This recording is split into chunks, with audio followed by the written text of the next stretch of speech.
Ooh, what a new open there by Roberto. That was very creative. Is that work? Very creative. Little production value. Yeah, I don't know about that. Yeah, it still has to make up for him being the JMO of this show. Oh, not showing up at all? Unreliable. Unreliable. Well, let's get to this real quick. Because Jim did not like that. No, I feel like as critical as we've been about J-Mo, that's where we go a little too far as when we compare him to Roberto. Then I feel a little bad. Availability's a skill. Hey, guys, my tummy hurts. Get out.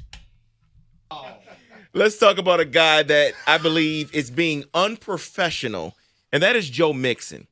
Joe Mixon was found not guilty in the case that he was dealing with, that he had, and now he's choosing not to talk to the media at all. According to reports, he's not talking to Sports Illustrated, the Cincinnati Enquirer, Pro Football Network, or ESPN when they decide they wanted to ask him after he returned to camp about everything and what he's been dealing with, and he's not speaking to them. How unprofessional can you be, dude? Just talk. I disagree. Oh. You know what? What good comes from you talking? They've already written the narrative about you. What's the point? And if you're Joe Mixon, I mean, there's so much to go on with the mistakes you've made and all the rest. He's better off just not saying a word. I get to a point where, you know what, David, here, reality. Charges were dismissed, right? Mm-hmm. Correct. What's there to talk about? What, is he going to take 100 questions? You could take one or two, set the record straight from your own perspective. Take one, take a question from Jim Costa, and we move on. But David, I would be lying to you if I tried to be outraged about that. It's like I'm not outraged about Harbaugh. The whole thing is stupid. But part of the job is press conferences. You know what his job is? He's not going to answer questions now? His job is to be better than like 3 yards a carry in big games. Okay. That's very true. He's a nobody in big games. Maybe he should just focus on football right now. Hey, up next, have you lost your job to Samaje Perine? 248.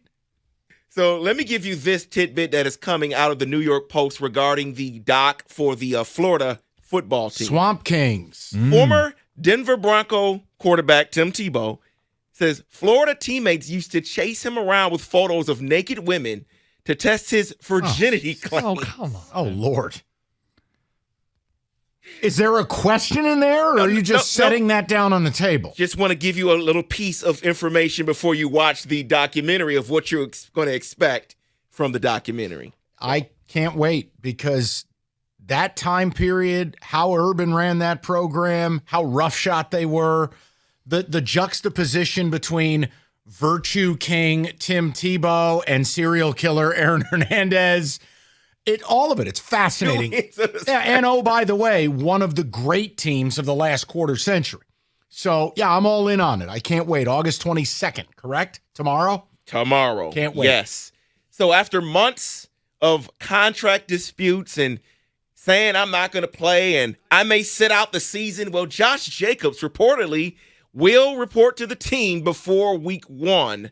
What the heck were we doing here, then? Well, last I checked, you don't get paid if you don't play. That idiot. Wait, why is he an idiot? Because if you have a stance, be prepared to not get paid. I think his stance was, I'm not going to get injured practicing.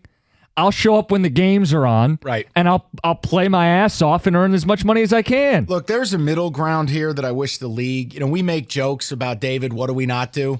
We don't pay running backs. But there is a middle ground. You don't have to treat them like, toilet water. I think running backs need to understand you're never going to make $16, $18, $20 million a year. But when a guy leads the league in rushing and you don't pick up his fifth-year option, can we find something equitable here? Can you pay a guy $40 million over 4 years and guarantee 25 of it? If you don't think the league is colluding to change the running back value and go, we're zeroing out this position, I don't know what to tell you. Now, I'm not saying you should start a Zoom call and call the ambulance, but there is a middle ground. I'm not mad at guys who want to hold out. But unlike Saquon, Josh Jacobs, to my knowledge, never had a legitimate offer. Giants offered Saquon $13 a year, and he decided to call the ambulance. Well, F you.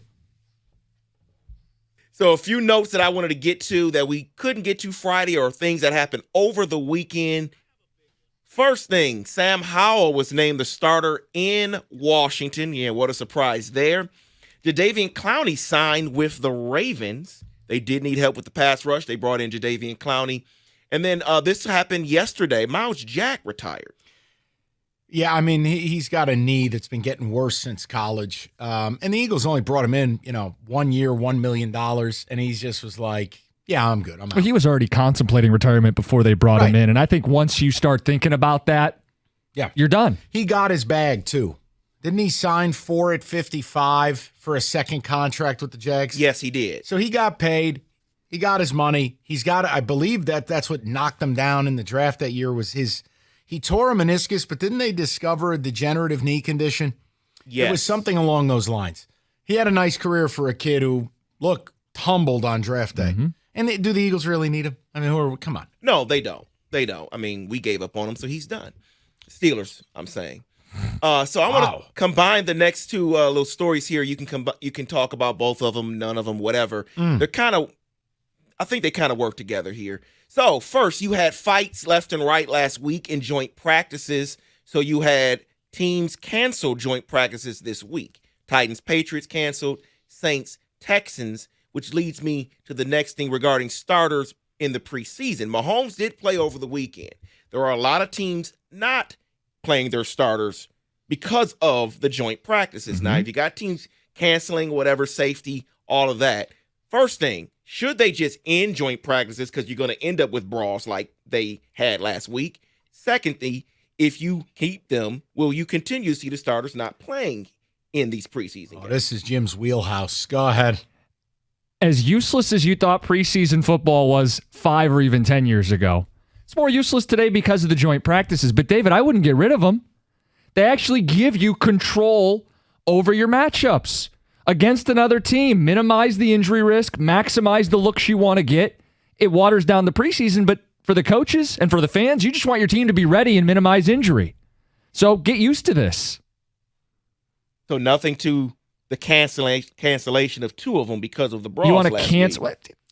Hey, well, why don't you start canceling the games from all the trash bags brawling in the stands?